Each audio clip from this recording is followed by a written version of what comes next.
College football keeps telling us it's evolving, but at some point evolution starts looking a lot like avoidance, and the conversation around the potential cancellation of the Alabama-Ohio State home-and-home series in 2027 and 2028 is the clearest example yet. These are the kinds of games that built the sport: two blue blood programs, massive fan bases, national relevance, and zero margin for error, yet somehow we're being told that in an era of expanded playoffs, games like this are no longer worth the risk.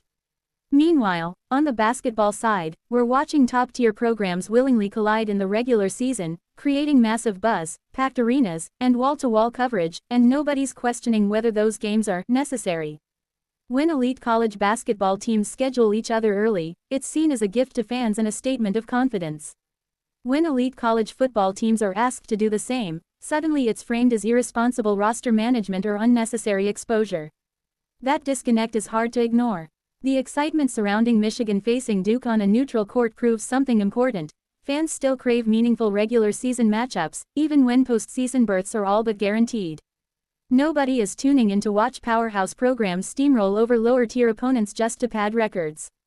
People want stakes, tension, and consequences, even if those consequences aren't season-ending. A win in a marquee non-conference game still matters. A loss still stings. And that emotional investment is exactly what keeps fans locked in from August through November. The idea that an expanded college football playoff makes these games irrelevant completely misses the point of why people watch sports in the first place. If the regular season becomes nothing more than a warm-up act for the postseason, you're shrinking the window of excitement and slowly conditioning fans to check out until December. That's not growth, that's erosion. There's also a strange assumption being pushed that fans are happier watching Power 4 teams dominate smaller programs, as if blowouts are somehow more entertaining than competitive, high-profile clashes. That couldn't be further from reality. Nobody is circling Ohio State versus Northern Illinois on their calendar months in advance. But Ohio State versus Alabama?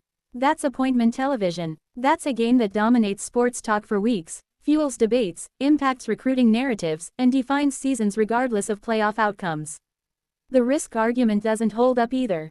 These programs already play brutal conference schedules. Avoiding one marquee non-conference opponent doesn't suddenly make a season safe, it just makes it less interesting. And let's be honest, if a team's championship hopes hinge on dodging competition rather than beating it, what exactly are we celebrating? College football has always been about proving superiority on the field, not managing spreadsheets behind closed doors. There's also the financial side of this discussion, which is often used as a shield. We're told postseason revenue is king, and therefore regular season blockbusters are expendable. But that logic collapses when you consider how much value these games bring to television networks, host cities, merchandise sales, and national exposure. These matchups don't subtract from the playoff. They enhance the overall product. They give fans something to argue about, something to remember, something that separates seasons from one another. Without them, schedules blur together into a series of forgettable Saturdays that only hardcore fans sit through in full. And then there's the cultural piece.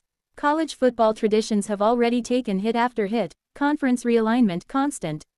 Commercialization, kickoff times dictated entirely by television windows, and now we're flirting with the idea of removing one of the last pure elements of the sport: elite teams voluntarily testing themselves outside their comfort zones.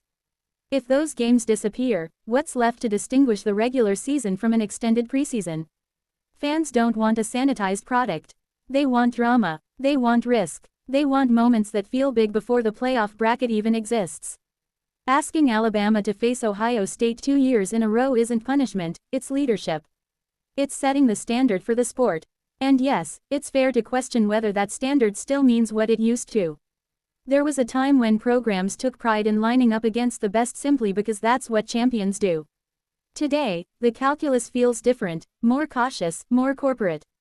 Some will argue that legendary figures of the past would understand the modern landscape and adapt accordingly, but there's a reason fans still romanticize earlier eras: it's because competition came first.